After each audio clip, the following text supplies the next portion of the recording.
Kun Sagalee Bilisummaa Oromooti.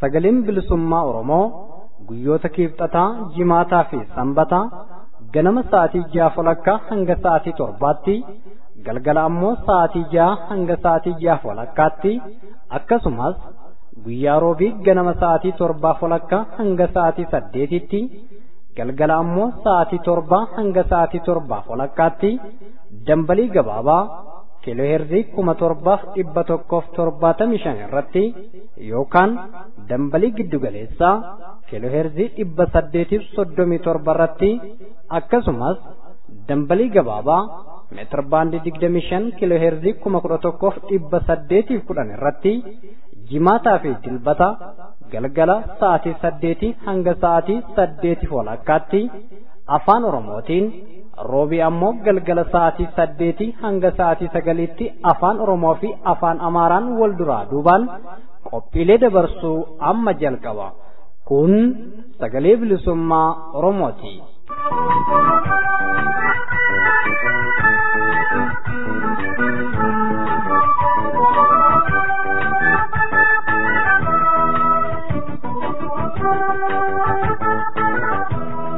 Babaaroo nageenyi badhaadhaa shama akkam jirtan kabajamtoota hordoftoota keenya, nageenyi keenya kan kabajaa fi jaalalaa Sagalee Bilisummaa Oromoo kutaa afaan Oromootirraa bakka jirtan maratti qilleensarraan isinaa dhaqqabu jenna. Dhaggeeffattoota keenya kunoo qophii keenya amajjii 10 jenne qabannee dhiyaannee jirra. Qophii kana beeksuudhaan hanga xumuraatitti kanan isin faana turu an baarantuu gadaati. Qophii keenya har'aa keessatti akkuma aadeffatame oduun hangafataa. Oduu taasisuudhaan immoo haala yeroo irratti ijoo dubbii adda bilisummaa Oromoorraa laatametu isin naqqaba. Sirna kabaja Guyyaa WBO Amajjii 1 kan bara 2018 Jiddugala Mooraa Leenjii adda bilisummaa Oromootti kabajame ilaalchisee gabaasa qopheeffannes ijoo dubbii adda bilisummaa Oromootti aansinee isin naqqabsiifna. Kabajamtoota dhaggeeffattoota keenya gaafii fi deebii artiistota miseensota WBO waliin taasisaa turre kan silaa har'a kutaa 5ffaa isaa isiniif dhiyeessuuf turre dhiphina yeroo irraa waan hin dhiyeessineef dhiifama isin gaafanna. Qophii keenya ittaanu keessatti akka qabannee dhiyaannu gamanumaan waadaa isinii seenna. Egaan dhaggeeffattoota keenya amma oduutu isin biragaa oduuttaan isin ceesisa.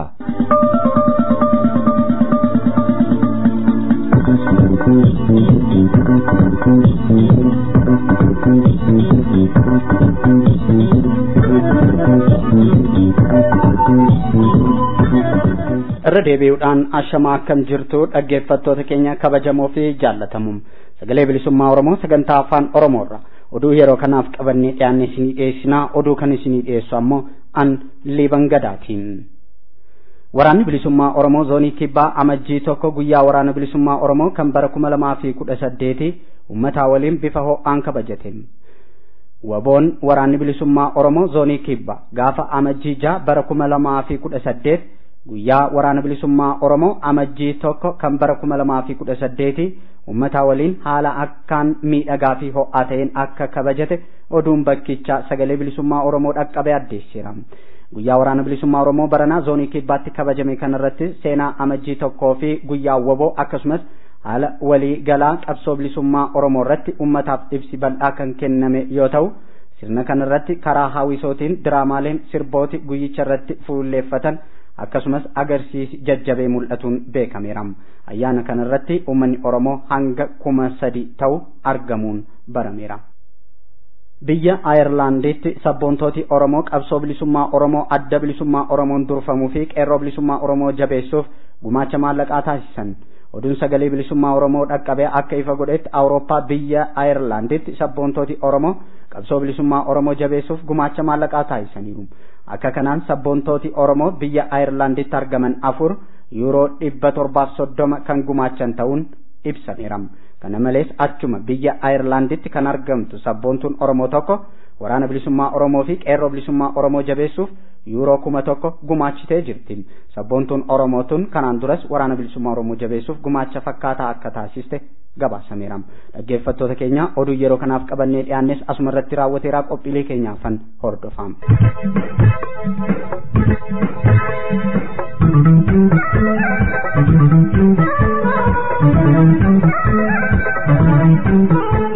kabajamtoota hordoftoota keenya kan caqasaa jirtan kun qophii keenya sagalee bilisummaa Oromoo kutaa afaan Oromootirraa dambalii gabaabaa meetir baandii 25 kiiloohertzii 11,800 fi 10 irratti isinii tamsa'aa jirudha. Qophiin keenya oduudhaan eegale ammallee akkuma itti fufetti jira. Akkuma mata duree irratti isin beeksisuu yaale haala yeroo irratti ijoo dubbii adda bilisummaa Oromoo irraa laatametu ittaanee isin bira ga'a. Ammallee nu faana bu'a.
qabsaa'otaa fi sabboontota adamsee ajjeesuun mootummaa wayyaanee TPLF EPRDF fiixaan bahiinsa qabsoo bilisummaa Oromoo yoo saffisiise malee boodatti hin deebisu.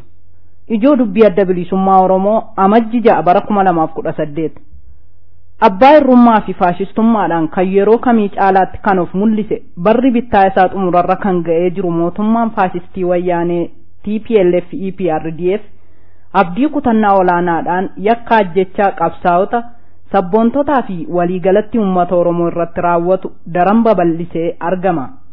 Haaluma kanaan Amajjii 6 bara 2018 miseensota gumii sabaa adda bilisummaa Oromoo kan hoogganaa Gadaa Dabree keessaa tokkoo fi qabsaawaa gameessa bara dheeraa kan ta'e Jaalqilxuu Aadaa mana jireenyaa isaa Oromiyaa godina Baalee magaalaa Roobeetti argamu keessaa fuudhuudhaan haala suukanneessaan ajjeesee jira.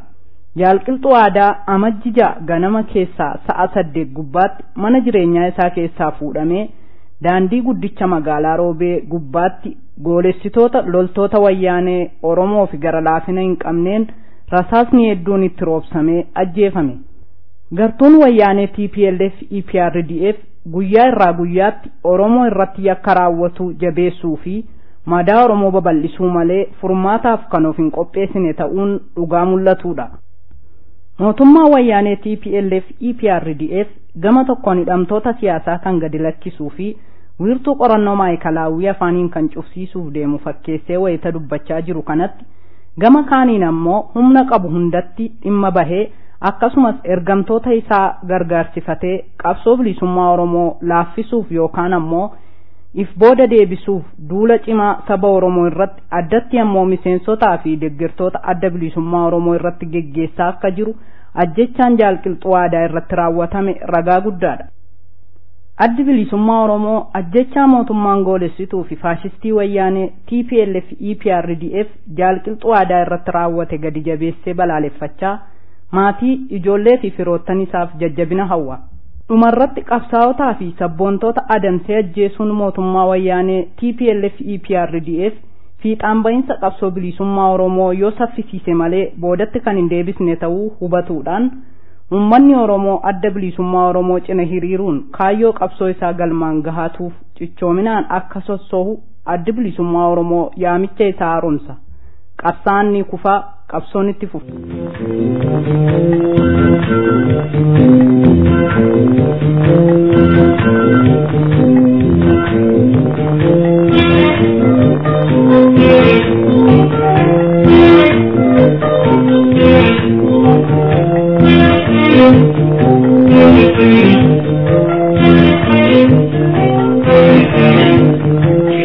ولمني برقاو مملبي صرفا بلدي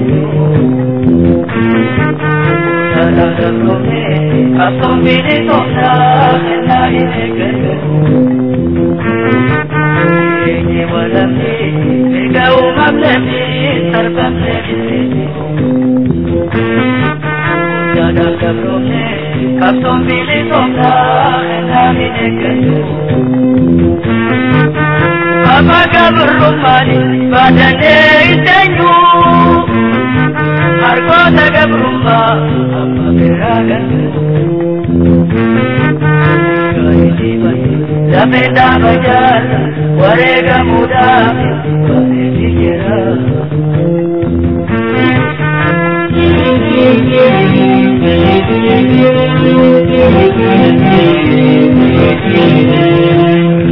Kata Aga almanna dimona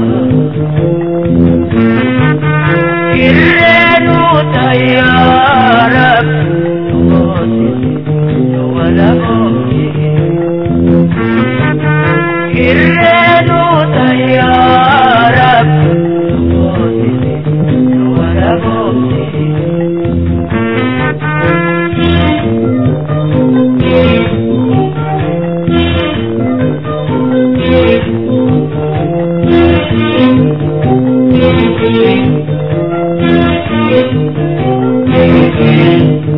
Kami ajejan, hamile lucapse, haranu debisu.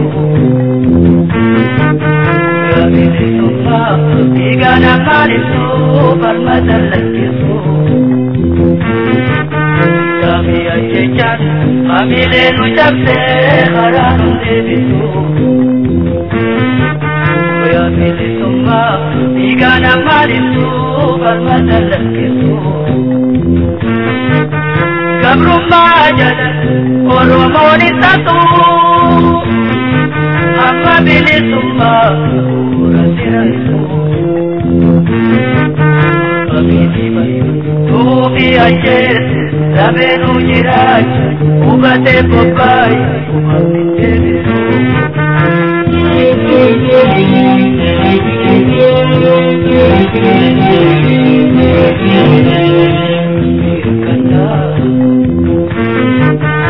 Akab almanna dimona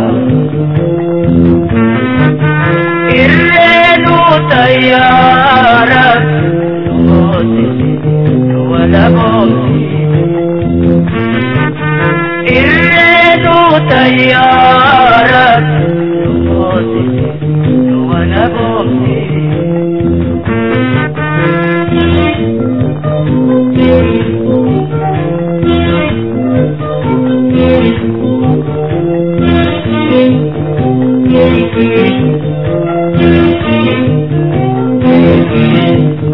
Witi khajilan harko tagab rumah bukuran Kapsawuti jite cape isi bake rupunto abadu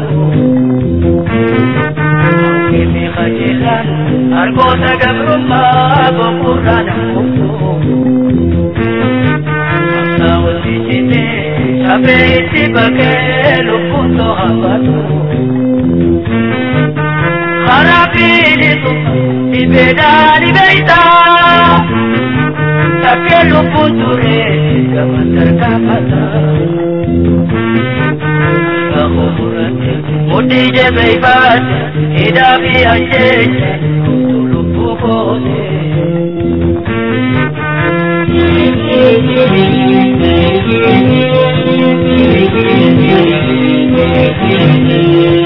Birkana Agak almanna dimona irreenu tayyaara wala boomti irreenu tayyaara wala boomti irreenu tayyaara wala boomti. Kabajamtoota hordoftoota keenya qophiin keenya ammallee akkuma itti fufetti jira. Akkuma beekamu amajjiin tokko guyyaa WBOtti. Sirni kabaja guyyaa WBO amajjiin tokko kan bara 2018 Jiddugala Mooraa Leenjii Bilisummaa Oromootti haala akkaan ho'aa fi miidhagaa ta'een kabajamee darbee jira. Dhaggeeffattoota keenya gabaasa waan kana irratti qindeeffanne akka taanutti isin biraan geenya ammallee nu faana bu'a.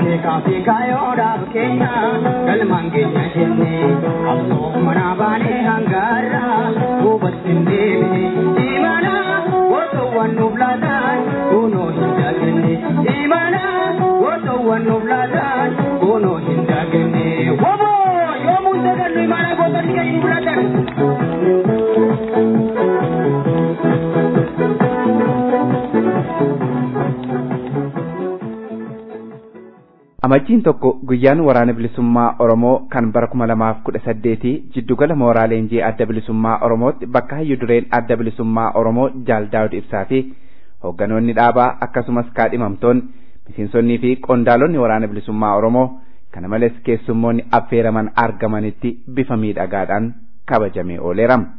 Ayyaanichi jala bultii isaarraa kaaseetii kan qophiilee adda addaatiin kabajamuu jalqabe. Gaafa muddee 31 bara 2017 jala bultii ayyaanichaatti qophiilee dhiyaatan keessaa tokko agarsiisa waraanaa ture.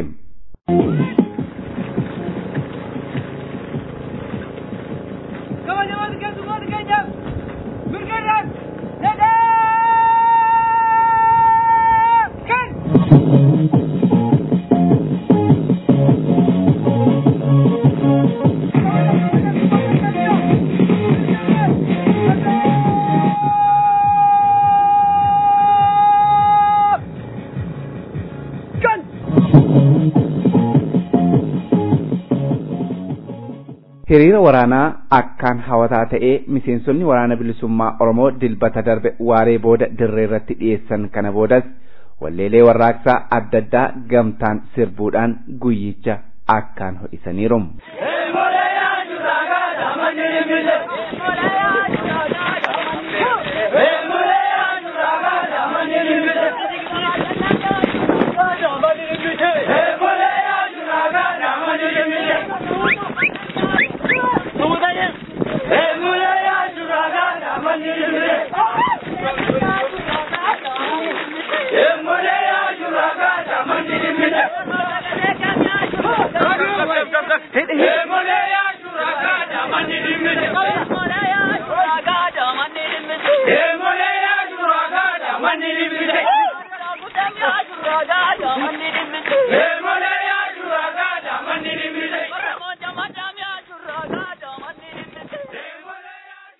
Qophiin hawwisoon waraana bilisummaa Oromoo gaafa jala bultii galgala dhiyeessan ammoo akkuma aadaa dhaabaatti gootawwan ilmaan Oromoo qabsoo irratti wareegaman yaadachuudhaan kan eegale yoo ta'u itti aansee faaruu simannaatu hawwisoodhaan dhiyaate.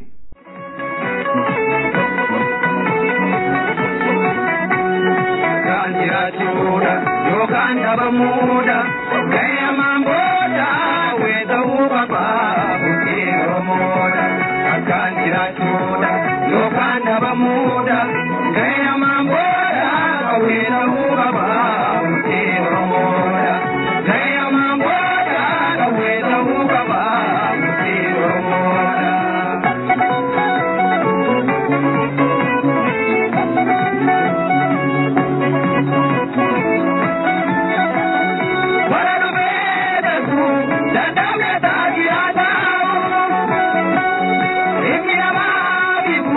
Maariif didee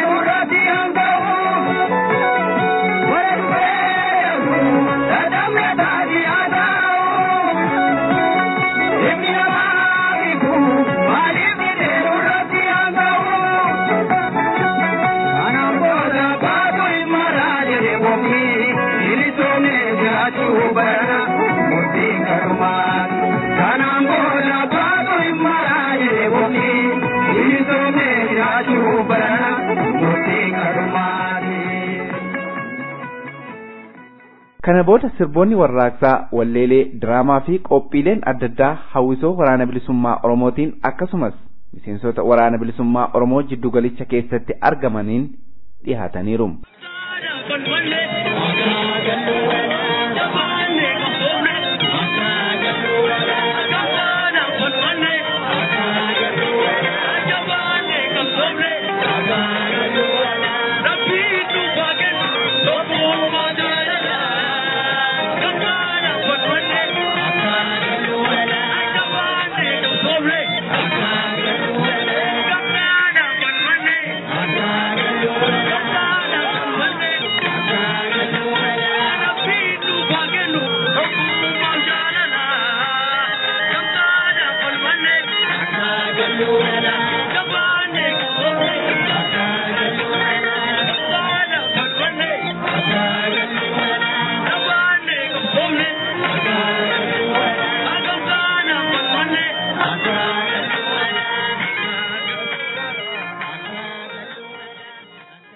Sirna kabaja guyyaa waraana bilisummaa Oromoo Amajjii tokko bara 2018 Jiddugala Mooraa Leenjii adda bilisummaa Oromootti ganamarraa kaasee kabajameen qophiileen guyyicha ilaallatan adda addaa kan dhiyaatan yoo ta'u miseensi shanee gumii sabaa adda bilisummaa Oromoo Jaal Toleeraa Adabaa Amajjii tokko guyyaa waraana bilisummaa Oromoo ilaalchisuudhaan haasawa taasisaniiru.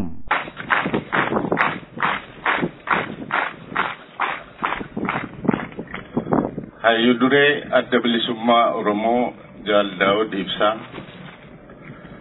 miseensota gumii sabaa adda bilisummaa Oromoo qondaalota waraanaa miseensota waraana bilisummaa Oromoo akkasumas keessummoota keenya guyyaa Amajjii fi guyyaa waraana bilisummaa Oromoo waggaa haaraa nu waliin kabajuuf asitti argamuu keessaniif guddoon galateeffadhaa.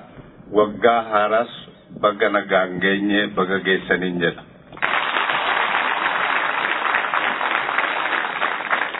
Waggaan haaraa kunis waggaa milkii fi injifannoo nuuf haa ta'u.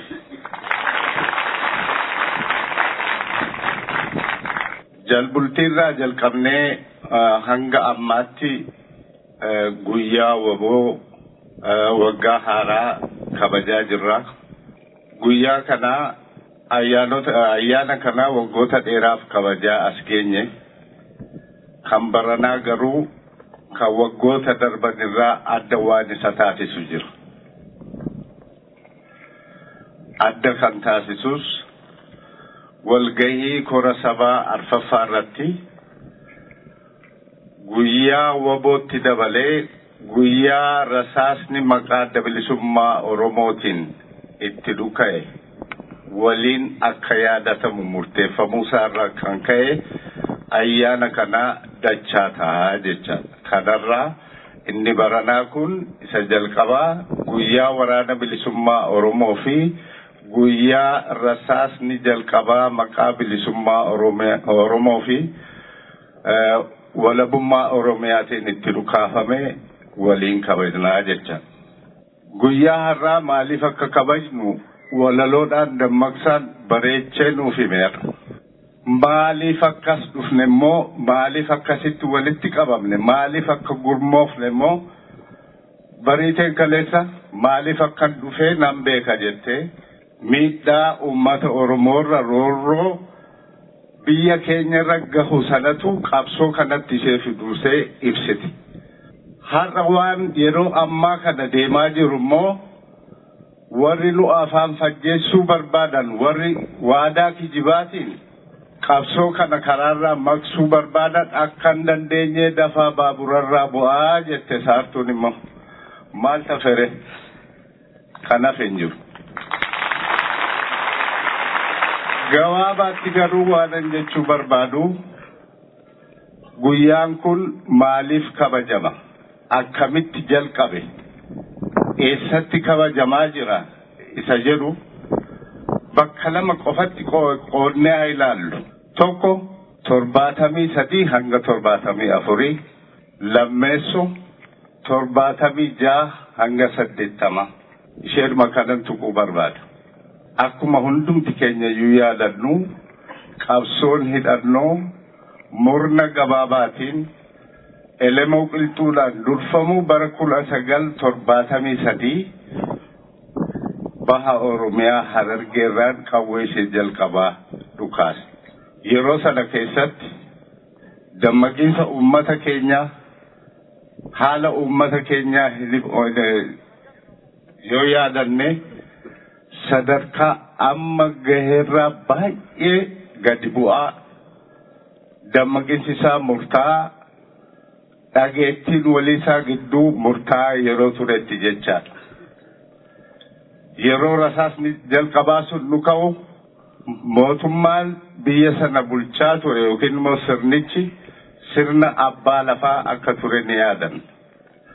Sana keessatti isaan dhaqanii mootummaa sana lolle malee bilisummaa keenya argachuu hin dandeenyu jechuudhaan kan dhukaasa jalqaban.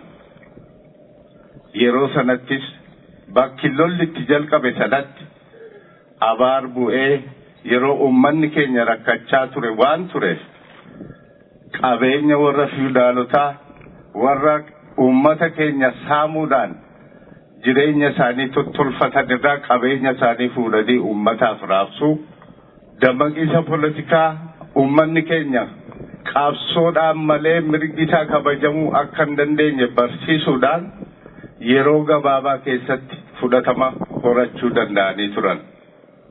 Haa ta'u malee dhimmi Oromoo mootummoota Itoophiyaa biratti yoomiyyuu yaaddeessaa fi jireenya isaaniitiif hamaa ta'uu waan beekaniif otoo hidda yaafatee hin gabbatiin yookiin immoo hin guddatiin qacalummaatti hambisuudhaaf duula bal'aatti banameen qabsoon hidhannoo achirraa jalqabame 74 keessa duula bal'aarraan wareegama ulfaataa ergi baafame booda yeroodhaaf dhaabbachuun dirqii taatee jecha. Haa taatu malee dhukaasni bara sana dhukaa'ee uummata Oromoo waa lama barsiisee waa lama keessatti uume. Tokko onnachiisee haamleetti yoree mirga isaatiif akka falmatu dhaamsa kaa'eef. Inni lammeessoo edaa fiudaalota irratti iyyuu qabsoo gochuun ni danda'ama yookiin immoo Oromoon ajjeefamuu keessaa ba'ee ajjeesus ni danda'a ishee jettu sana keessatti uumeera jecha. Isa booda 76 addi bilisummaa Oromoo bifa haaraatiin qindaa'uudhaan ammas achuma baha Oromiyaa Harargee keessatti qabsoo hidhannootti fufee jecha.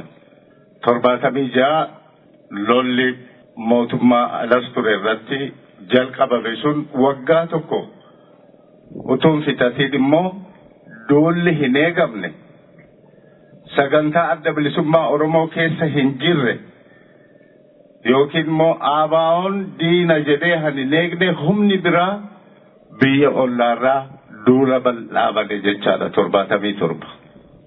Duulli bal'aa kunis akkuma hundumti keenya quba qabnu ummata Oromoo irratti kan xiyyeeffate lafa Oromoo dhuunfachuu kan karoorfate ture jecha. Kanaaf yeroo kanattis utuu gadi hin jabaatin yookiin immoo hidda yaafatin adda bilisummaa Oromoo diinota lama gidduutti danqarame. Akeeka lafa Oromoo qabachuu inni qabate immoo jabeeffachuu. Haa ta'u malee adda bilisummaa Oromoo diinni diina kootii fira kooti jedhee isa tokkotti maxxanee isa kaan lolu yookiin immoo isa tokko waa helfatee isa kaan loluu irratti hin fuulleeffanne lamaanuu diina kiyya jedheetu diina isaa irratti lameenuu lolaa ture jechaa. Yeroo jalqabaa sanaa warri ollaatii duula banan yookiin immoo mootummaan Sumaalee akka dargii bakka gariitii ari'ee lafa dhuunfachaa deemeen uummata Oromoo jumlaan ajjeesuu qabeenya isaa saamuutti gartaa'e. isa kana dura dhaabbachuun dirqii waan tureef addi bilisummaa Oromoo dura dhaabbatee onoota hedduu keessatti magaalota hedduu bilisoomsuu danda'eetu. Dhumarratti mootummaan sun dhiibamee waggaa mo'amee biyya isaatti waggaa deebifamu diinni tokkichi mootummaa dargiidhaaf hafee adda bilisummaa Oromoo ture. Innis naannoo sana ABO irraa qulqulleessuuf duula bal'aa gaggeesse. Martoo kan uffate hundi Sumaaleedha kan jedhuun uummata keenya garmalee gataa akka ture ni yaadanna jecha. Qabsoon waggoota dheeraaf adeemsifne kana keessatti bu'aa bayii hedduutu ture. Marfama keessatti lolame. Haa ta'u malee kanneen qabsoo kanarratti cichan amaanaa wareegamtootaa amaanaa kanneen qabsoo kanaaf jecha lubbuu isaanii dabarsanii kennan dhiisnee malatti hin gallu kan jedhuun itti cichanii qabsoo itti fufuudhaan sadarkaa kana gahuu dandeenya. Nutis amma rakkoo xixiqqoodhaaf utuu hin jilbeenfatiin rakkoon kamiyyuu dhufu qabsoodhaan irra aanna jennee kaayyoo adda bilisummaa Oromoo irratti cichuun qabsoo kana xumuratti gochuuf qophii ta'uu qabnaa jecha.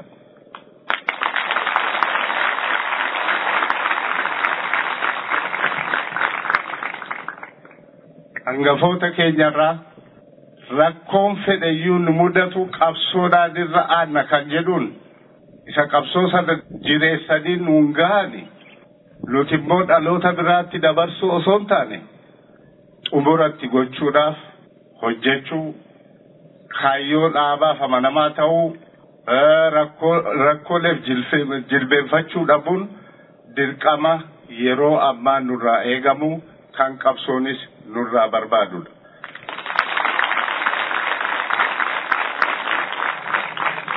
Har'a dhugumaa rakkooleen garaagaraa mul'atan ni jiru. Rakkoolee sanas ammas furmaanni bakka biraan jiru nu harka jira jechaadha. Kanaaf egaa akkuma bifa garaagaraatiin himamaa ture ammas qabsoo keenya irratti cichuu kaayyoo keenyaaf amanamaa ta'uu kanatu nurraa eegamaa jechuun barbaada. Waliigala garuu rakkoo xixiqqoof jecha qabsoo bilisummaa Oromoo irraa boodatti hin deebinu. Rakkoolee hunda qabsoon irra aanna. Injifannoo uummata Oromoof fayyaa ta'a. Miseensonni waraana bilisummaa Oromoo ayyaanicha kabajachuudhaaf walitti dhufan kunneen faaruu fi dhaadannoolee qabsoof onnachiisanii fi kakkaasan adda addaas dhaggeessisaa turan.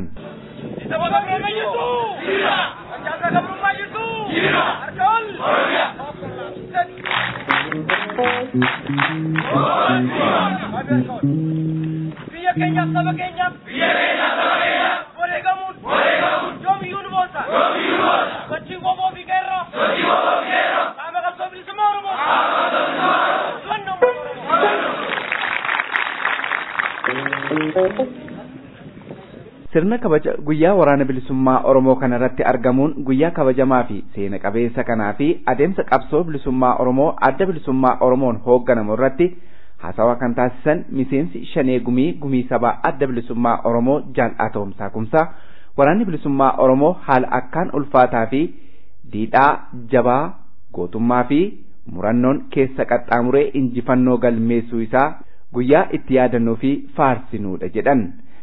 Marfamaa fi duula irree fi gaachenni saba Oromoo waraanni bilisummaa Oromoo keessa qaxxaamuree injifannoo har'a hunduu ragaa ba'u galmeesse kan yaadachiisan jaal'atoomsaan itti fufaniis akkas jedhan. Kana keessatti haala amma keessa jirru wajjin illee wal qabsiifne ilaalle bara 40 dura waan waraanni bilisummaa Oromoo gatiin kun akkuma alaabaa keenya kanarratti mallattoo si argitanitti moggaan gubbaadhaan diimaa jalaanis diimaan kun karaa gubbaatiinis diina biyya keenya nu gabroonfachuudhaaf nutti dhufe ammallee nu gabroonfachaa jiru kan lolaa ture gatiinis akkasumatti biyya keenya muratee fudhachuudhaaf kan hawwii qabu ifirraa deebisuudhaaf dhiiga dhangalaasuudhaaf mallattoo isaati jechaadha.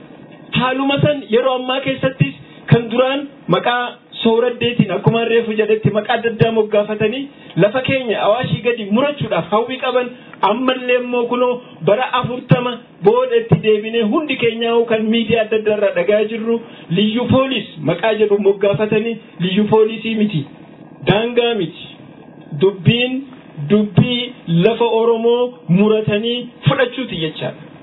Haaluma santu kunoo deemaa jira. Waraanni bilisummaa Oromootis gaafa jalqabamerraa gaafa bu'uureeffamerraa kaasee hanga ammaatitti waanuma falmaa turee fi wareega irratti baasaa turetu ammallee deemaa jira jechaadha. Kanaaf gaa kuni yoomnurraa dhaabbata gaafam dhaabbata gaafa Oromiyaan bilisoomte qofa jechuudha. Kanaaf jaallan kana beeynee hanga Oromiyaan bilisoomtutti wanti kun kan hin dhaabbanne ta'uusaa beeynee nuti waraanni bilisummaa Oromootis jalqabarraa kaafne kan itti falmaa turree fi wareegas itti baasaa turre waan ta'eef isii kana itti fufne ammas hanga Oromiyaan bilisoomtutti qabsoo hidhannoo keenya jabeeffannee fuulduratti deemnee gaafa Oromiyaan bilisoomte rakkina kana hunda kana keessaa ba'uudhaafis jiraannaa jechaadha. Kanaaf kun haalli ammaan tan uummanni Oromoo keessa jiru karaa gubbaatiinis karaa jalaatiinis waanuma duraanis ture akaakilee keenya abaabilee keenya irraa dhaallee waraanni bilisummaa Oromootis dhaalee kan ammallee gaggeessaa jiru ta'uusaa baay'inee beeynee kanarratti ciccinee nutis qabsoo hidhannoo keenya daran jabeeffannee fuulduratti tarkaanfachuudha qabnaa jechaadha. Kanaaf ayyaana kanas gaa yeroo kabajnu wanneen kana yaadachuu qabna.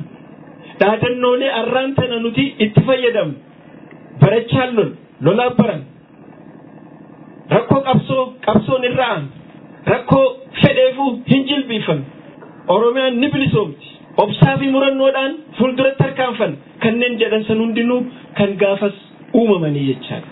Kanaaf gamaayyii irratti yaadni kun ka'ee ayyaanni kun akka kabajamu godhuu irratti sababa kan ta'e itti aanaa hayyu duree yeroo sanaa kan turan jaalgadaa gammadaatu yaada kana dhiyeessee maaliif waraanni bilisummaa Oromoo haala hamaa kan keessaa fi ka'aalaa murannoo isaatiin cichoomina isaatiin keessa dabree waan kana akka itti fufu waan godheef jecha maaliif guyyaan kun hin kabajamne kan jiru dhiyeessee yaadni isaa sun fudhatamee kunoo bara baraan Januwaarii 1 yookaanis Amajjii 1 jennee akka kabajannuuf sababa ta'ee kanaaf guutuu adda bilisummaa Oromoo keessatti akka kabajamu taasifamee ittis jirra jechaadha. Fuulduraafis akkasumatti itti fufu.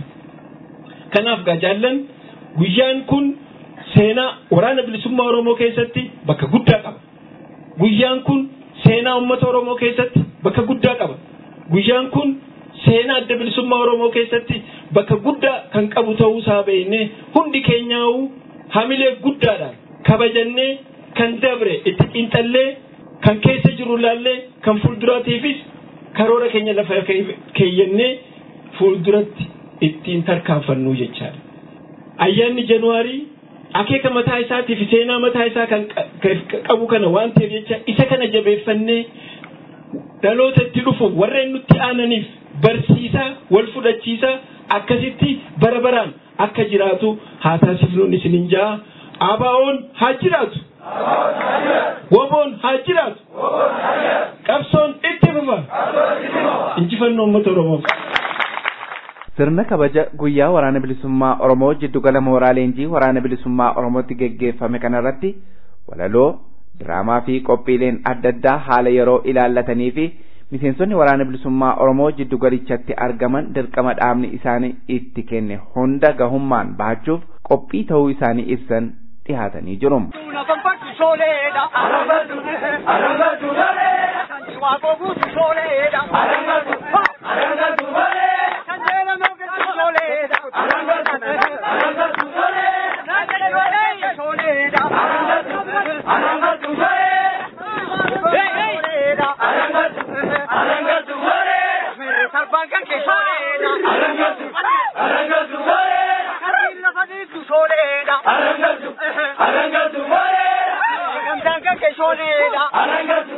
Arangatu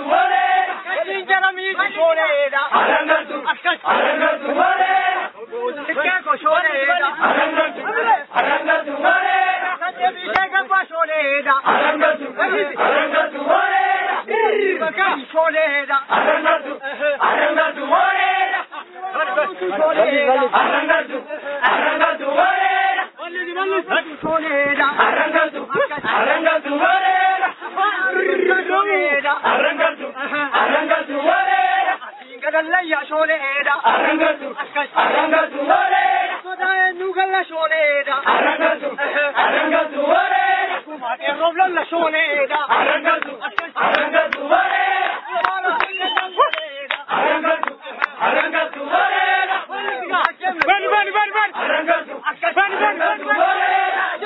Marco Soleda, Arangadu, Arangadu, Moreda, Marco Soleda, Arangadu, Arangadu, Moreda, Cabache Duri Soleda, Arangadu, Arangadu, Moreda, Soleda, Arangadu, Arangadu, Moreda, Ragazza Soleda, Arangadu, Arangadu, Moreda, Pajamale Soleda, Arangadu, Arangadu, Moreda,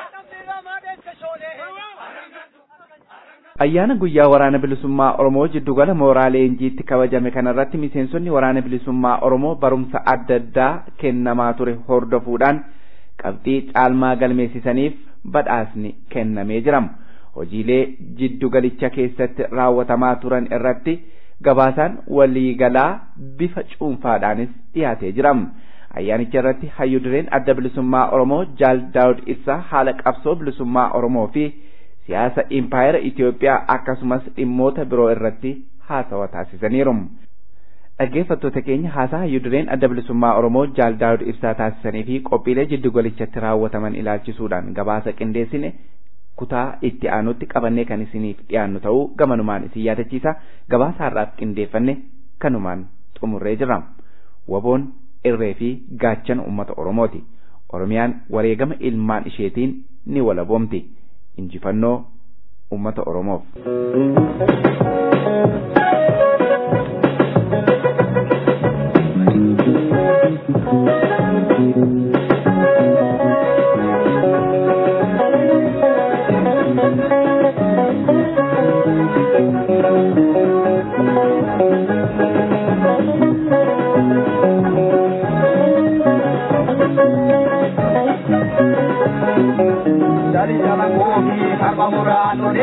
Oromo yoomin kanuma kaleessa ayyooba bogale kunoo nuti jira wayyaane naran kanuma kaleessa ayyooba bogale kunoo nuti jira wayyaane naran onneen gootoo waan kaleessa kanarraas kaleessi jiranu keessa kunoo akkuma kaleessa diinasaa kubee kubeessa qorichi diinaa rusaasa eenyutuu eegurdoortisa dhugaatuu akka qeerransa Itu angka dosa, kamna kero, kuno kero, arraju musafiroro, irrawon, kuno won, marigaru mafiroro.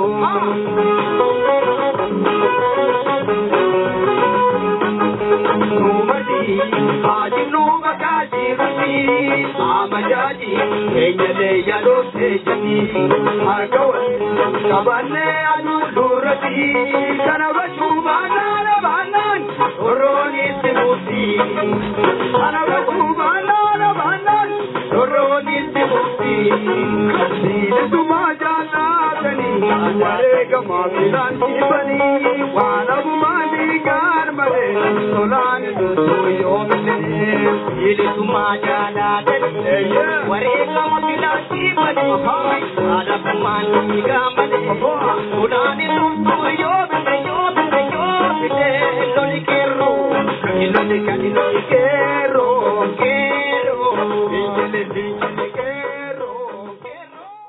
Egaan kabajamtoota hordoftoota keenya qophiin keenya amajjii 10 jennee qopheeffanne kanarraa jechuudha asuma irratti goolabamee jira.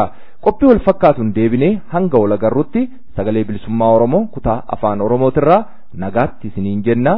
Injifannoo uummata Oromoof.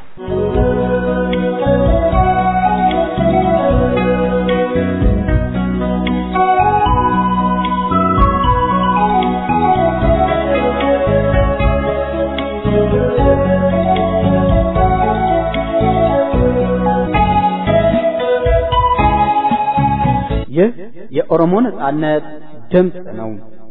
የኦሮሞ ነጻነት ድምጽ ዘወትር ማክሰኞ፣ አርብና ቅዳሜ ከጠዋቱ ከ12 ሰዓት ተኩል እስከ 1 ሰዓት፣ ምሽት ከ12 ሰዓት እስከ 12 ሰዓት ተኩል እንዲሁም ረቡዕ ከጠዋቱ ከ1 ሰዓት ተኩል እስከ 2 ሰዓት፣ ምሽት ደግሞ ከ1 ሰዓት እስከ 1 ሰዓት ተኩል በ837 ኪሎ ሄርዝ መካከለኛ ሞገድና በ7175 ኪሎ ሄርዝ አጭር ሞገድ እንዲሁም በ25 ሜትር ባንድ አጭር ሞገድ በ11810 ኪሎ ሄርዝ ላይ ዘወትር አርብና እሁድ ከምሽቱ ከ2 ሰዓት እስከ 2 ሰዓት ተኩል በአፋን ኦሮሞ፣ ረቡዕ ምሽት ከ2 ሰዓት እስከ 3 ሰዓት ደግሞ በአፋን ኦሮሞና በአማርኛ በቅደም ተከተል የሚያስተላልፈውን ዝግጅት አሁን ጀመረም።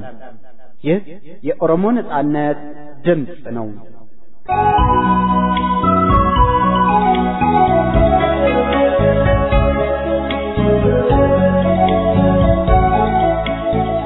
ሰላም ጤና ይስጥልኝ ክቡራትና ክቡራን አድማጮቻችን፣ ከኦሮሞ ነጻነት ድምጽ የአማርኛ ቋንቋ ዝግጅት ክፍል ልባዊ ሰላምታችን በያላችሁበት ቦታ ሁሉ ይድረሳችሁ። ለዕለቱ ያለንን ፕሮግራም በማስተዋወቅ እስከ ስርጭታችን ፍጻሜ ከናንተ ጋር የምቆየው ፍራኦል ጃለታ ነኝ። እንደተለመደው ዝግጅታችንን ዜና በማስደመጥ እንጀምራለን።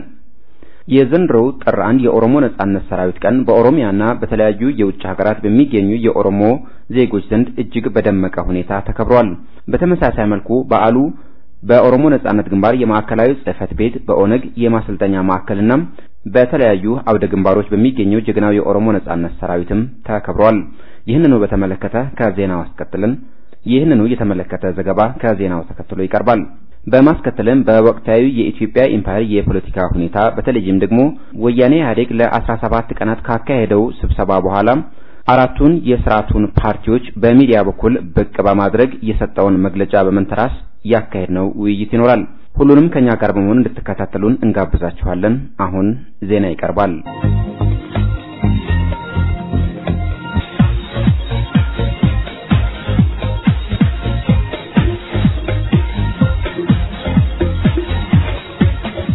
በድጋሚ ጤና ይስጥልኝ። የሰዓቱን ዜና ይዘን ቀርበናል። ከዜናው ጋር ሰጋድሳ ነኝ። የኦሮሞ ነጻነት ሰራዊት በአዲሱ ዓመት 2018 ዓመተ ምህረት በወያኔ ኃይሎች ላይ የሚወስደውን ጥቃት በመቀጠል በምዕራብ ኦሮሚያ የተለያዩ አካባቢዎች በጠላት ኃይል ላይ ከባድ ኪሳራ ደረሰም። ጀግናው የኦሮሞ ነጻነት ሰራዊት ጥር 2 ቀን 2018 ዓመተ ምህረት በምዕራብ ኦሮሚያ ቃቄ ከተማ ውስጥ ከምሽቱ 1 ሰዓት ከ20 ደቂቃ ገደማ በወያኔ ጦር ኃይል ላይ በተነዘረው ጥቃት ከባድ ጉዳት አድርሷል።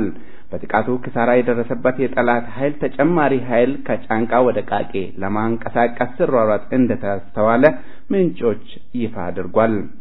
በተመሳሳይ መልኩ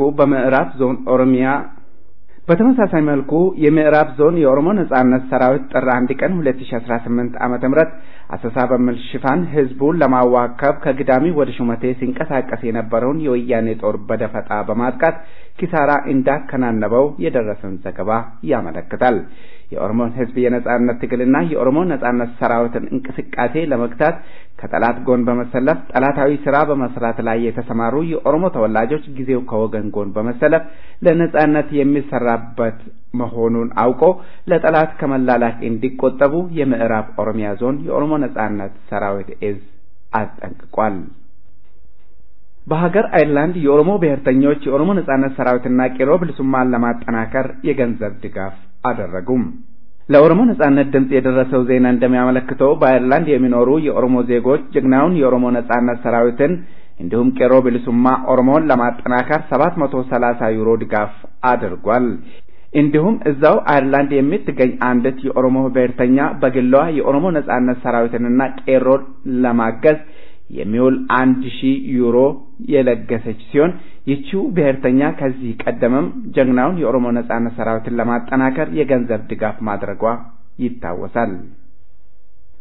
ጥር 1 የኦሮሞ ነጻነት ሰራዊት ቀን በኦሮሞ ነጻነት ግንባር ማዕከላዊ ጽሕፈት ቤትና በኦሮሞ ነጻነት ሰራዊት የማሰልጠኛ ማዕከል እንዲሁም በሀገር ቤትና በተለያዩ የውጭ ሀገራት በሚገኙ የኦሮሞ ዜጎች ዘንድ በደመቀ ሁኔታ ተከብሯል። በዚህ ላይ ከዜናው አስከትለን ዘገባ አለን። በመጨረሻም ዜና እረፍት። የቀድሞ የኦሮሞ ነጻነት ግንባር ማዕከላዊ ኮሚቴ አባልና ነባር ታጋይ አቶ ቅልጡ ኦዳ በወያኔ የሽብር ኃይሎች ከመኖሪያ ቤታቸው ተወስደው መገደላቸው ታወቀም። የወያኔ መንግስት የኦሮሞ ህዝብ የነጻነት ታጋዮችና ብሔርተኞችን አድኖ መግደሉ የኦሮሞን ህዝብ የነጻነት ትግል ያፋጥነዋል እንጂ ከግቡ አይገታውም በሚል ኦነግ በሰሞኑ ባወጣው ርዕስ አንቀጽ እንዳመለከተው የቀድሞ የኦሮሞ ነጻነት ግንባር ማዕከላዊ ኮሚቴ አባልና ከድርጅቱ ነባር ታጋዮች መካከል አንዱ የሆነው አቶ ቅልጡ ኦዳ ጥር 6 ቀን 2018 ዓመተ ምህረት በወያኔ ኃይሎች መገደላቸውን ገልጿል። የወያኔ የሽብር ኃይሎች አቶ ቅልጡን በባሌ ዞን ሮቤ ከተማ ከሚገኘው መኖሪያ ቤታቸው ከጧቱ 2 ሰዓት ላይ ወስዶ በከተማይቷ ጎዳና ላይ ጥይት አዝንቦባቸው በጭካኔ ገለው እንደጠዋላቸው የገለጸው ኦነግ ድርጊቱንም አጥብቆ ኮንኗል። ህወሓት ኢህአዴግ በአንድ በኩል የማዕከላዊ እስር ቤትን እዘጋለሁ እያለ በሌላ በኩል የኦሮሞ ታጋዮችና ብሔርተኞችን አድኖ ማሰርና መግደሉን በመቀጠሉ በኦሮሞ ነጻነት ግንባር አባላትና ደጋፊዎች ላይ አነጣጥሮ እየፈጸመ ያለው ዘመቻ በተለይም በታጋይ ቅልጡ ኦዳ ላይ የተፈጸመው አረመናዊ ግድያ ያረጋግጣል ብለዋል። በመጨረሻም የወያኔ መንግስት የኦሮሞ ህዝብ የነጻነት ታጋዮችና ብሔርተኞችን አድኖ መግደሉን መቀጠሉ የኦሮሞን ህዝብ የነጻነት ትግልን ያፋፍመዋል እንጂ ከግቡ ሊገታው እንደማይችል መላው የኦሮሞ ህዝብ ተገንዝቦ ከውድቀት አፋፍ ላይ ያለውን ስርዓት ለማስወደቅ ከኦሮሞ ነጻነት ግንባር ጎን ተሰልፈው የነጻነት ትግሉን ዓላማ ከግብ ለማድረስ ፍልሚያውን እንዲያፋፍም መልእክቱን አስተላልፏል። ለታጋይ ቅልጡ ኦዳ ቤተሰቦችና ወዳጆቹ እንዲሁም የትግል ጓደኞቹ መጽናናትን ተመኝቷል። አድማጮቻችን ዜናው በዚህ ተጠናቋል። ከቀሪ ዝግጅታችን ጋር መልካም ቆይታ።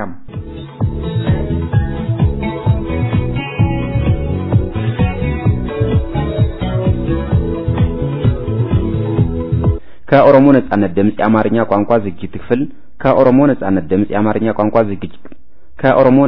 ድምጽ የአማርኛ ቋንቋ ዝግጅት ክፍል የሚተላለፍላችሁ ፕሮግራማችን አሁንም እንደቀጠለ ነው። አድማጮቻችን በዜና የጀመረውን ፕሮግራማችን አሁንም ቀጥለናል። በማስከተል የምናቀርብላችሁ ዘገባ ይሆናል። ዘገባውም ጥር 1 የኦሮሞ ነጻነት ሰራዊት ቀንን በማስመልከት እየተሰናዳ ይሆናል። ሊበንገዳ እንደሚከተለው አጠናክሮታል።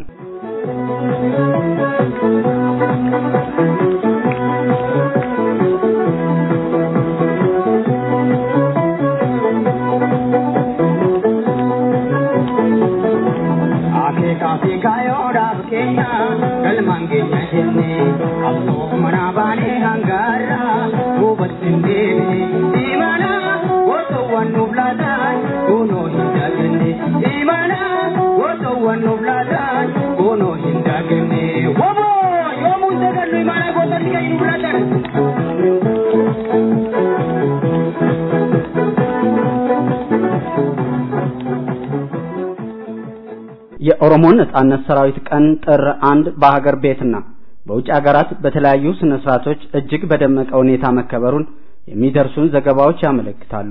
በዚሁ መሰረት በኦሮሞ ነጻነት ግንባር ማዕከላዊ ጽህፈት ቤትና በማሰልጠኛ ማዕከል የድርጅቱ ሊቀመንበር አቶ ዳውድ ኢብሳን ጨምሮ የድርጅቱ ከፍተኛ አመራር አካላት፣ የኦሮሞ ነጻነት ሰራዊት መኮንኖችና አባላት እንዲሁም ጥሪ የተደረገላቸው እንግዶች በተገኙበት በተለያዩ ስነ ስርዓቶች በአማረ ሁኔታ ተከብሯል። በተለይ በማሰልጠኛ ማዕከሉ በተከናወነው ስነ ስርዓት ላይ የተለያዩ ወታደራዊ ትርኢቶችና የኦሮሞ ነጻነት ሰራዊት የሙዚቃ ቡድን ዝግጅቶች የቀረቡ ሲሆን የተለያዩ ወታደራዊ ስልጠናና ትምህርት ወስደው የላቀ ውጤት ላስመዘገቡ አባላትም ሽልማት ተሰጥቷል።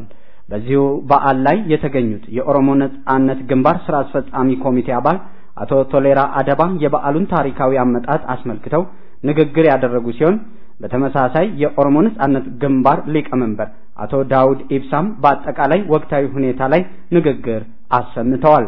የዘንድሮውን የኦሮሞ ነጻነት ሰራዊት የምናከብረው የኦሮሞ ነጻነት ግንባር ድርጅታዊ ጉባኤውን በማካሄድ አደረጃጀቱን ይበልጥ ያጠናከረ እርምጃ በወሰደበት ወቅት ነው ያሉት አቶ ዳውድ፣ በሌላ በኩል ደግሞ ጠላት በኦሮሞ ህዝብ ላይ በከፈተው ዘመቻ ህዝባችን ለጅምላ እልቂት መፈናቀልና ሰቆቃ በተዳረገበት በሌላ በኩል ደግሞ የጠላት ጎራ እርስ በርስ እየተከፋፈለና ወደ ውድቀቱ ያመራ ባለበት ወቅት መሆኑ ለየት እንደሚያደርገው በንግግራቸው ጠቁመዋል። በመሆኑም የኦሮሞ ነጻነት ሰራዊት ግዴታውን በላቀ ብስለት ተነሳሽነትና ቆራጥነት ለመፈጸም መንቀሳቀስ ይጠበቅበታል ብለዋል። በበዓሉ ላይ ዕለቱን የተመለከቱ የተለያዩ ግጥም፣ ድራማዎች፣ ጭውውቶችና የትግል ዜማዎች በኦሮሞ ነጻነት ሰራዊት የሙዚቃ ቡድን ቀርበዋል።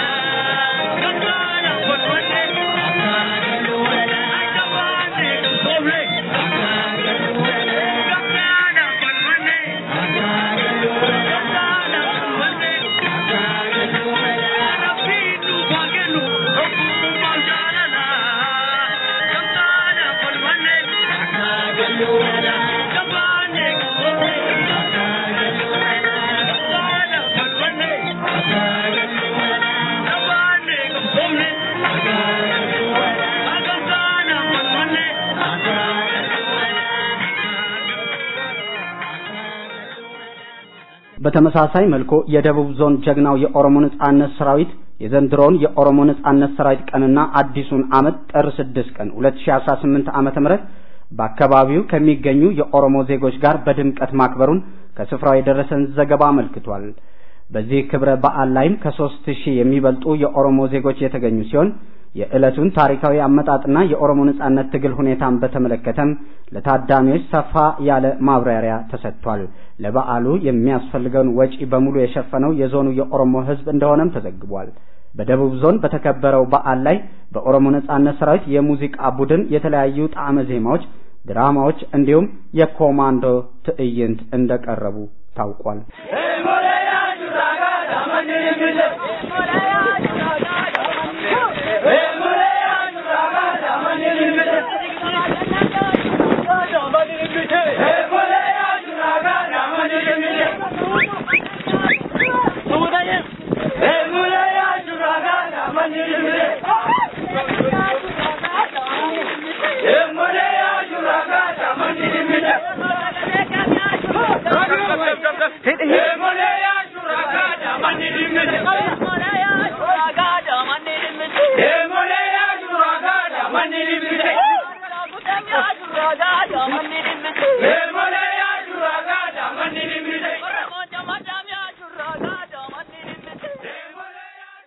የዘንድሮ የኦሮሞ ነጻነት ሰራዊት ቀን በተመሳሳይ መልኩ በአገር ቤት በኦሮሞ ነጻነት ግንባር ህቡዕ ህዋሳት ስር የተደራጁ ብሔርተኞች እንዲሁም በካናዳና በፈረንሳይ ፓው የሚገኙ የኦሮሞ ነጻነት ግንባር አባላትና ደጋፊዎችም እንዲሁ የዘንድሮን ጥር 1 ትግሉን ይበልጥ አፋፍመው ከግቡ ለማድረስ ቃላቸውን በማደስ እንዳከበሩት የደረሱን ዘገባዎች ያመለክታሉ። በዓሉ በተለያየ የዓለም ሀገራት በሚገኙ የኦሮሞ ዜጎች መከበሩ እንደቀጠለ ምንጮች አክለው ያስረዳሉ። አድማጮቻችን በተለያዩ አካባቢዎች የተከናወኑትን የ2018ን የኦሮሞ ነጻነት ሰራዊት ቀን የአከባበር ስነ ስርዓት አስመልክቶ የደረሱን ዘገባዎች በቀጣይ ዝግጅታችን እናቀርባለን።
ከኦሮሞ ነጻነት ድምጽ የአማርኛ ቋንቋ ዝግጅት ክፍል የሚተላለፍላችሁ ፕሮግራማችን አሁንም እንደቀጠለ ነው። አድማጮቻችን አሁን ወደ ቀጣዩ ዝግጅታችን እንሸጋገራለን። እሱም በወቅታዊ የኢትዮጵያ የፖለቲካ ሁኔታ ላይ የሚያተኩር ውይይት ይሆናል። ለውይይቱም ባልደረባዬ ባሬንቱ ገዳ እዚህ አጠገቤ ይገኛል ስቱዲዮ። ባሬንቱ እንኳን በሰላም መጣ። እሺ እንኳን በሰላም ቆየኝ። ቀደም ሲል እንደገለጽኩትም እንግዲህ የአምባገነኑ የወያኔ መንግስት ቅጥረኛ ተላላኪዎቹን ወይንም ቀንደኛ የሥርዓቱ አጫፋሪ ፓርቲ የሆኑትን ከጎኑ በማኖር በቴሌቪዥን መስኮት ወይንም በሚዲያ በኩል ብቅ በማለት ሰሞኑን የሚያደናግሩ ወሬዎችን በመንዛት ላይ ይገኛል። ሰሞኑን የተለያዩ መግለጫዎችን በመስጠት የተለያዩ ህዝቡን የመለማመጥ አልፎም ደግሞ አንዳንዴም የማስፈራራት አዝማሚያ የሚታይባቸው የተለያዩ እርስ በርስ የሚጋጩ መግለጫዎችን በመስጠት ላይ ይገኛል። እስቲ ከ17ቱ ቀናት የወያኔ ኢህአዴግ ውይይት በኋላ ያለውን ሁኔታ እንዴት ተመለከትከው?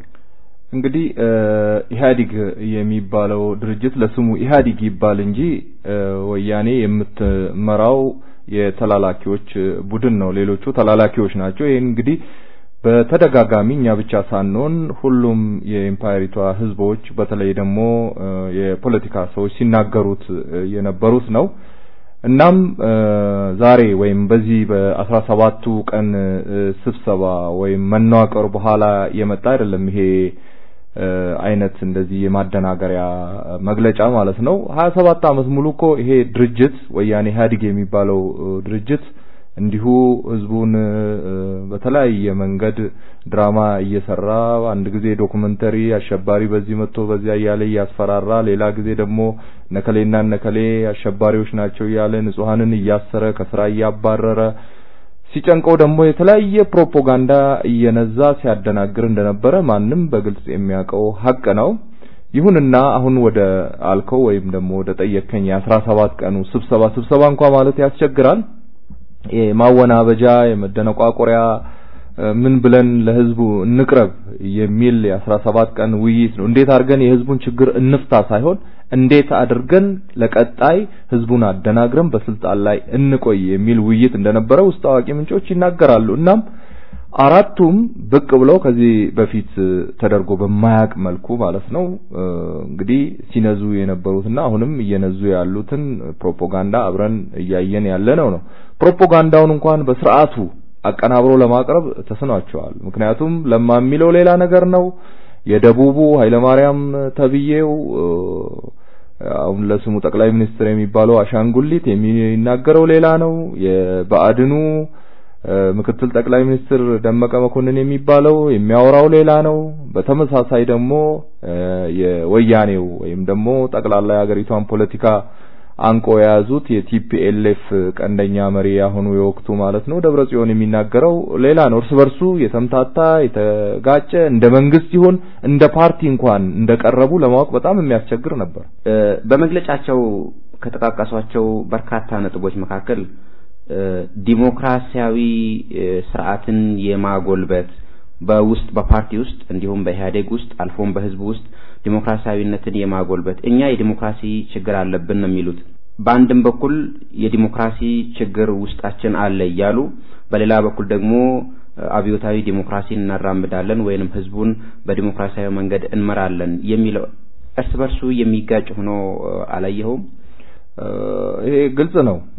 አሁንም በድጋሜ የምለው ነገር የ27 አመትን የወያኔ ኢህአዴግ ጉዞን ስንመለከት እንግዲህ ኢትዮጵያ በፌደራል የምትተዳደር ሀገር ናት ተብሎ ዳንኪራ መመታት ከተጀመረ ከበሮ ሲደለቅ ነበር ላለፉት 27 የብሔር ብሔረሰቦች ቀን በዓል ምን እየተባለ። ግን ሐቀኛ ፌደራሊዝም እዛ ሀገር ውስጥ ቢኖር ኖሮ ቲፒኤልኤፍ ስልጣን ላይ ለ27 አመት አይቀመጥም ነበር እና አገዛዙ የጠመንጃ ያስገድዶ መግዛት የመዝረፍ አገዛዝ እንደሆነ ለማንም ግልጽ ነው። ይሄንን ደጋግሞ ሁሉም የሚናገረው ነገር ነው እና አሁን ወደ መድረኩና አሁን ባለፈው 17 ቀን እንዴት አድርገን ለህዝቡ እንቅረብ በሚል ተጨቃጭቆ ከወጡ በኋላ እዛ መድረክ ላይ የተናገሩትን ብቻ ወስደን ብናይ በጣም የተምታቱ ሌላው ይቅር ስለ ማከላዊ መዘጋት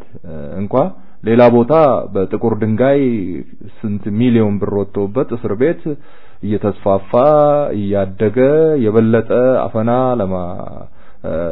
ለማድረግ እስር ቤቶች በየአካባቢው የተሰሩ ከሚታወቁ እስር ቤቶች ውጪም በየግለሰቦቹ የቲፒኤልኤፍ አባላቶች አንደርግራውንድ ወይም በምድር ስር ሰው እየታሰረ እየተገደለ እየተቀጠቀጠ ማከላዊን እንዝጋ ማከላዊ ሰው አላሰረም ማከላዊ ሰው አልገደለም ማከላዊ ሰው አላፈነም ቤት ነው እሱ ድንጋይ ጉዑዝ ነገር ነው ሰው ሲገል የነበረው ስርዓቱ ነው ሰው ሲገል ደርግም ይሁን እነሱ እንዲያውም የባሰ መሆኑን ሁሉም ዓለም አቀፍ ድርጅቶችም የሚናገሩት ናቸው የሰብአዊ መብት ድርጅቶች ማለት ነውና እሱን ኦኬ ዘጉት እንበል ደና ቅሊንጦ ምን ሊሆን ነው እዛም ሰውን እስከ ማቃጠል ሳት አንድደው የደረሱ ጨካኞች ናቸው ሌላው ደግሞ የፖለቲካ እስረኞችን የመፍታት ጉዳይን ብንመለከት የፖለቲካ እስረኞችን እንፈታለን ብለው መድረኩ ላይ ተናገሩ በህግና በመናምን በቃ በግልጽ እንዲናረጋለን የማይባል ወይም ደግሞ በግልጽ ይሄ ነው እና የተጨበጠ ነገር ወይም ፍሬ ህዝቡ በሚገነዘብ ደረጃ ሳይሆን በተምታታ መልኩ እዛ መድረክ ላይ ተናገሩ ዞር ብለው ደግሞ ለቢቢሲ ነው ለተለያዩ ሚዲያዎች ሰጡ የተባለው መግለጫ ሲታይ ደግሞ ጥቂቶችን በጣም አንድና ሁለት ለማስመሰል ለመፍታት እንጂ ጠቅላላ የፖለቲካ እስረኞችን እንደማይፈቱ የህዋት ባለስልጣኖች እንደተናገሩ ሰምተን አይተናል እዛው መድረክ ላይም እርስ በርሳቸው አንዱ ስለ ኢትዮጵያ አንድነትና ኢትዮጵያ ገበያ አይደለችም አትበታተንም የሚል ያወራል ሌላው ደግሞ መርህ አልባ ግንኙነት ብሎ መልሶ እነሱን እንግዲህ መርህ አልባ ግንኙነት ሲባል ማንና ማን ተገናኝቶ ነው እንደዚህ የሚባለው ብንል ግልጽ ነው በፕሮፓጋንዳ ደረጃ ሲነዛ የነበረው የባዕድንና የኦህዴድ ግንኙነት ነው እዛው አንዱን ይሰድባል አንዱን ይለማመጣል ህዝቡንም ደግሞ እንግዲህ አንቆ የያዘውን የኦሮሞን ህዝብ ትግል በተወሰነ ደረጃ ምናልባትም ያቀዘቅዝልናል ብሎ አስበው ሊሆን ይችላል ከጭንቀት የተነሳ እንዳናደርጋለን እያሉ የውሸት ፕሮፓጋንዳ ሲነዙ ነበር እና የኦሮሞ ህዝብ ደግሞ በዚህ እንደማይታለል ግልጽ ነው እንግዲህ መድረኩ እጅግ ምንም ነገር ገለባ የሆነ ምንም ነገር ከውስጡ የማታገኝ ተራ ፕሮፓጋንዳ መሆኑን ብዙ የፖለቲካ ተንታኞችም እየተናገሩ ስለሆነ እኔ ይሄንን ነው የተገነዘብኩት በአንድ ፓርቲ ውስጥ በተለይ የሥርዓቱ ቀንደኛ መሪ ደብረጽዮን እንደተጠቀሰው በቲፒኤልኤፍ ውስጥ ራሱ አንዱ ቡድን የራሱን ስልጣን ለማስጠበቅ ሌላው ደግሞ የዘረፈውን ሀብት ለማስጠበቅ የህዝብን ፍላጎት ተቶ እርስ በርስ አንዱ ላይ የመዝመት አንዱን ለማጥፋት አንዱን ለማስወገድ የመዝመትና የተለያዩ ደባዎችን የመፈጸም እንደዚህን የመሳሰሉ በፓርቲ ውስጥ ይህን መሰል ችግሮች ነበሩ ብለዋል እነዚህን ችግሮች ተሸክመው እንዴት ነው የህዝቡን ጥያቄ ሊሰሙ የሚችሉት ይህንን ችግር የፈጸሙት ደግሞ ህዝቡ ላይ ዝርፊያ የፈጸሙት ለራሳቸው ጥቅም ሲሉ የስልጣን የበላይነትን ለማስጠበቅ ወንጀል ሲፈጽሙ የነበሩት ደብረጽዮንና ለማ መገርሳና እንዲሁም አራቱንም ጨምሮ ቀንደኛ የሥርዓቱ ሹማምንት ናቸው እነዚህ ቀንደኛ የሥርዓቱ ሹማምንት አሁንም በቦታቸው እያሉ ይህንን መሰል መግለጫ መስጠት ምን ትርጉም አለው ወይንም እንዴት ይገለጻል እንግዲህ መግለጫቸው ደጋግመን እንዳልነውና ሌሎችም እያሉ እንዳሉት መግለጫቸው የጭንቀት ነው እርስ በርስም ሳይስማሙ በአንድ ጉዳይ ላይ ወጥ የሆነ ነገር ሳይይዙ ወደ መድረክ እንደወጡም በግልጽ ማንም ሊያየው ሊገነዘበው የሚችል ነው ቀደም ሲል እስከ ዛሬ ድረስ ማለት ነው ላለፉት 27 አመታት መለስ በህይወት ባለ ጊዜ መለስ ነው ወጥቶ መግለጫ የሚሰጠው ኢህአዴግ ስብሰባ ሲያደርግ ሁለተኛ ደግሞ እንደ ድርጅት ነው ወይስ እንደ መንግስት ነው የመግለጫ እየሰጡ አንዳንዱ ጉዳይ ላይ እንደ መንግስት ሆኖ ሲናገሩ ታያለ አንዳንዱ ጉዳይ ላይ ደግሞ እንደ ድርጅት ሆኖ ሲናገሩ ታያለ ሌላው ደግሞ እስራትን ግድያን እናስቆማለን ወይም ደግሞ እስረኞችን እንፈታለን እንዲና እንዲያ እናደርጋለን ባሉ ማግስት ሰው በተለያየ የኦሮሚያ ከተሞችና የገጠር ቀበሌዎች እየተገደለ እየታሰረ እየታፈነ ነው የሥርዓቱ ቅጥረኞች ወይም ደግሞ የታጠቁ ኃይሎች ህዝቡን እያፈናቀሉ እየገደሉ እየዘረፉ ናቸው በአንድ በኩል እንፈታለን በሌላ በኩል ደግሞ በኦሮሞ ወጣቶች ላይ በተለየ መልኩ እየተዘመተ ነው ያለው አሁን በማከላዊ የነሱ ምርመራና ወይም የፌደራል ፖሊስ በሚባለው ስሙ ፌደራል ፖሊስ ነው ያው የወያኔ ቲፒኤልኤፍ ፖሊስ ነው በእነሱ በፖሊስ አዛዡ የሚመራ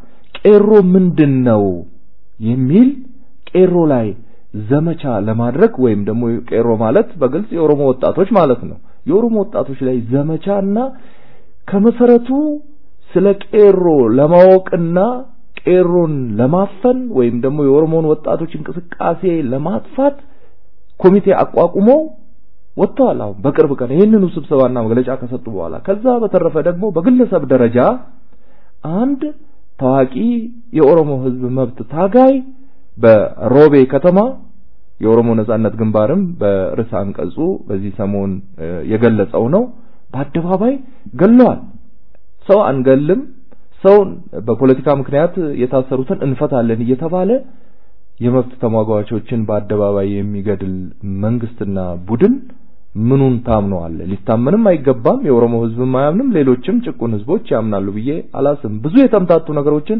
እንግዲህ ሰዓት አይበቃንም እንጂ መዘርዘር እንችላለን ብዙ ነገር ማንሳት እንችላለን አንድ ነጥብ ብቻ ልጨምር እዚህ ላይ ለምሳሌ የኦሮሞና የልዩ ፖሊስ በኦሮሞ ላይ ዘምቶ በተለይ በምስራቅና ምዕራብ ሐረርጌ በባሌ እንዲሁ ደግሞ በቦረና በጉጂ በኩል በአጠቃላይ በምስራቁና ደቡብ ምስራቁ የኦሮሚያ ክፍል ዘምቶ ከግማሽ ሚሊዮን ህዝብ በላይ መፈናቀሉ ብዙ ሰው መሞቱ ብዙ ሰው ሀብት ንብረቱን ጥሎ ከዛ መፈናቀሉ ግልጽ ነው የዓለም ሚዲያዎችም የዘገቡት ነው ይሄ መንግስት እንደዛ መሆን አልነበረበትም ሲል ነበር ካልነበረበት ወደ ነበረበት መመለስ ነበረባቸው እንደዛ መሆን ካልነበረበት ያፈናቀለውን የገደለውን ያሰረውን ያንገላታውን የዘረፈውን አስሮ ይዞ የአብዲ ኢሌ የሚባለውን የክልሉን ፕሬዝዳንትም ይሁን ጠቅላላ በኦሮሞ ህዝብ ላይ የዘመቱትን ልዩ ፖሊስ የተባሉትን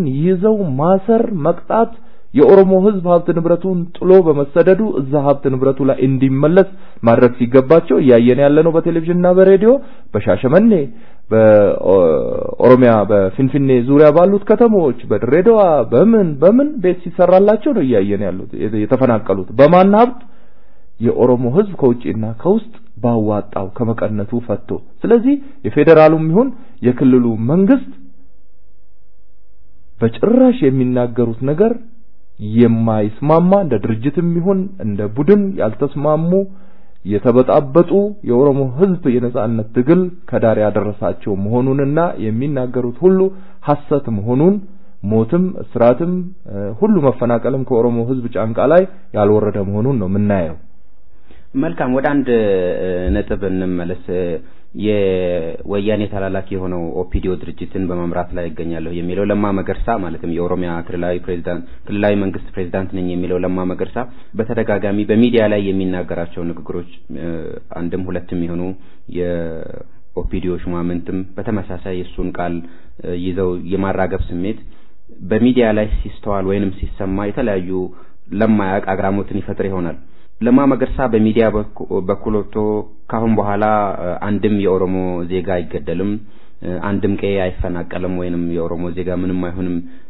እያለ ባለበት ሁኔታ ቀደም ሲል አንተም እንደተጠቀስከው ታች ያለው ወይንም ደግሞ በወረዳ በቀበሌ በዞን ደረጃ ያሉት የሥርዓቱ ሹማምንት እንደቀደመው ምናልባትም ከቀድመው በበለጠ ህዝቡን መግደል ማፈናቀሉን ቀጥለዋል ኦፒዲዮ ራሱ እንደ ኢህአዴግን ብቻ ባይሆን ኦፒዲዮ በኦሮሚያ ውስጥ የሚፈጽመው ተግባር ለማ መገርሳ የሚለውን መፈጸም ነው ወይንስ ሌሎቹ የሚሉትን ተግባር መፈጸም ነው አንድ ሁለተኛው ደግሞ ለማ መገርሳ በሚዲያ ላይ የሚናገረውና ያለሱ ዕውቅና የሚፈጸሙ ደባዎች ሴራዎች ዘመቻዎች ግድያዎችና ስርዓቶች አይኖሩም ምክንያቱም ይህ ሰው ቀደም ሲልም የሥርዓቱ ከፍተኛ የደህንነት ሹም ነው ስለዚህ ይህ ሰውዬ ምን እየፈጸመ እንዳለ ይህ የኦሮሚያ ክልላዊ መንግስት ፕሬዝዳንት ነኝ የሚለው ለማ መገርሳ በመላሱ የሚፈጸመውና በተግባር የሚፈጽመውን እንዴት ታየዋለህ እንደው ጠቅለል የሚያደርገው ነገር ቢኖር ምንድነው ሰሞኑን ቄሮ ብሊሱማ ኦሮሞ አንድ መግለጫ አውጥቶ ነበር የመግለጫው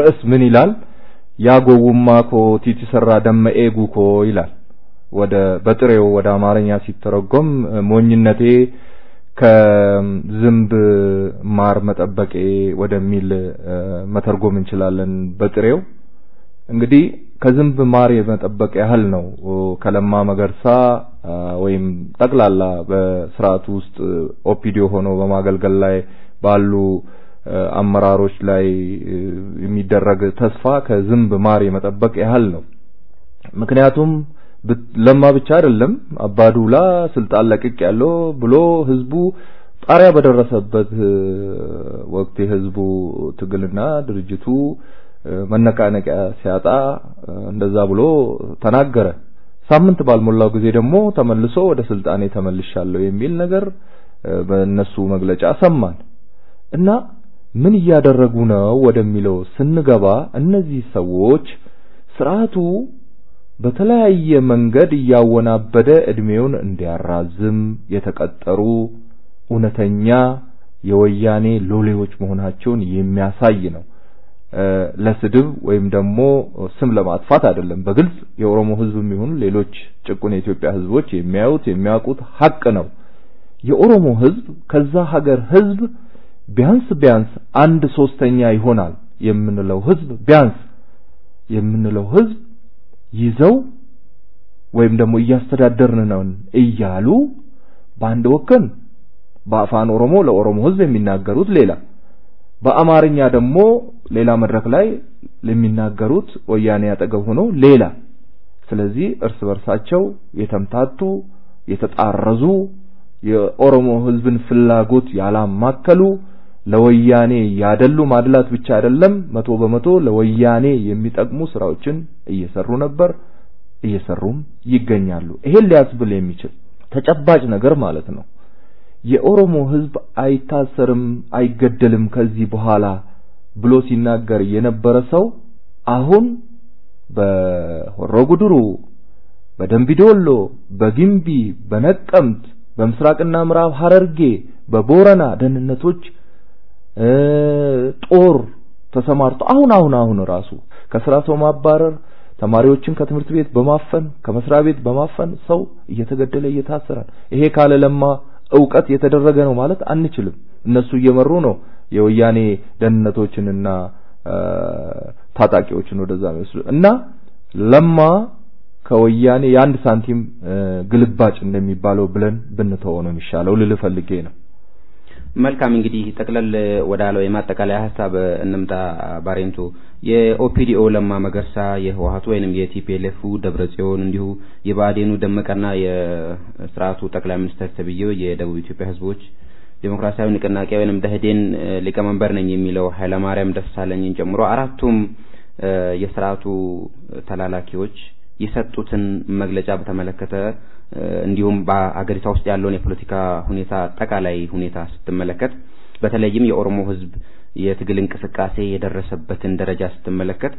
ለወደፊቱ የኦሮሞ ህዝብ ከዚህ ካለው የፖለቲካ እንቅስቃሴ ሁኔታ አንፃር ትግሉን ከግቡ ለማድረስና ነፃነቱን ከእጁ ለማስገባት የኦሮሞ ህዝብ ምን ማድረግ አለበት እንዲሁ ተጨቋኝ የኢትዮጵያ ህዝቦችም ከነሱስ ምን ይተበቃል ትላለህ በአጠቃላይ የመጨረሻ መልእክት እናድርገው እንግዲህ ከዝምብ ማር እንደማይጠበቀው ሁሉ ከኦፒዲዮም ይሁን ከወያኔ ምንም የኦሮሞ ህዝብ የሚጠብቀው ነገር የለም ሊጠብቅም አይገባው ነገር ግን እኔ በዚሁ አጋጣሚ ልል የምፈልገው ነገር ቢኖር ምንድነው በአንድ ወገን ብሔርተኛ መስለው በሌላ ወገን ደግሞ ከኦፒዲዮ የባሰ ኦፒዲዮ ሆነው ኦፒዲዮን ደግፉ ለማን እንዲያደርጉ ለማን ደግፉ ለማ እንዲህ ሊያርጉልን ነው የኦሮሞን ህዝብ እንዲህ ሊያስጨብጡት ነው የኦሮሞ ህዝብ በእነሱ በኩል ነፃ ሊወጣ ነው እያሉ ፕሮፓጋንዳ የሚነዙት ፕሮፓጋንዳቸውን ይሄ በጣም የተሳሳተና ህዝቡንም የሚያሳስት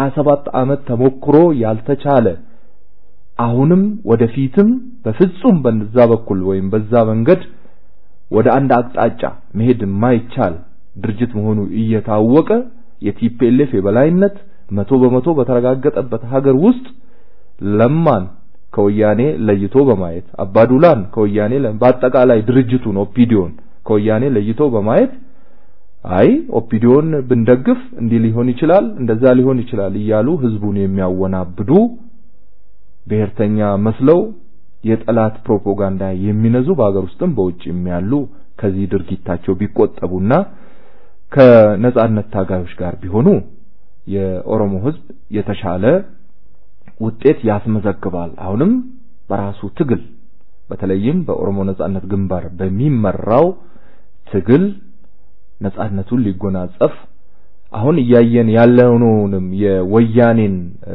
መሰሪ ፕሮፓጋንዳ ወይም ደግሞ ተገዳ እንዲህ አይነቱን ፕሮፓጋንዳ እንድትነዛ ያደረገውን ትግል አጠናክሮ በመቀጠል ህዝባችን እውነተኛ ነጻነት እውነተኛ ሀገር ባለቤትነት እውነተኛ ዲሞክራሲ እንዲያገኝ ማድረጉ የተሻለ ይሆናል። ያ ሲደረግ ያ ሲሆን ሁሉም ባለበት ዕውቀቱን ገንዘቡን ጉልበቱን አስተባብሮ ከታገለ የኦሮሞ ህዝብ ነጻነቱን የማያገኝበት ምንም ምክንያት የለም። ምንም ማንንም ቢመጣ ምክንያቱም በሐቅ ላይ የተመሰረተ የማንንም መብት ለመርገጥ ወይም የማንንም መብት ለመቁረጥ የማንንም አገር የማንንም ጠቅላላ ህይወትም ይሁን ንብረት ለመውሰድ ወይ ሌላ አይነት የተለየ ፍላጎት ኖሮት አይደለም የኦሮሞ ህዝብ በያለበት ባለው አቅም እየታገለ ያለው የራሱን የተገፈፈውን ነጻነቱን መልሶ ለማግኘት ነው። ሁሉም ከታገለ ይሄ ድል የማይገኝበት ምንም ምክንያት የለም። አሁንም የድል ምልክቶች በየአቅጣጫው በየቦታው እየታዩ ይገኛሉ። ይሄን አጠናክሮ መቀጠል ነው እንግዲህ ይሄው ነው እኔ ማለት የምችለው። መልካም እንግዲህ እጅግ አድርጌ አመሰግናለሁ ባልደረባዬ ባሬንቱ ገዳ። ክቡራትና ክቡራን አድማጮቻችን በወቅታዊ የኢትዮጵያ ኤምፓየር የፖለቲካ ሁኔታ በተለይም ወያኔ ኢህአዴግ ሰሞኑን ያካሄደውን ውይይት ተከትሎ በሚዲያ በኩል የሰጠውን መግለጫ በመንተራስ እንዲሁም በአጠቃላይ በሀገሪቷ እየተፋፋመ ያለውን የህዝቦች የመብት ትግል እንቅስቃሴን ትኩረት በማድረግ ያካሄድነው ውይይት በዚሁ ተጠናቋል። ለአብሮ ቆይታችሁ ልባዊ ምስጋናችን ይድረሳችሁ እንላለን። በተመሳሳይ ፕሮግራም በሌላ ዕለት እስከምንገናኝ ደህና ሁኑልን። ድል ለኦሮሞ ህዝብ።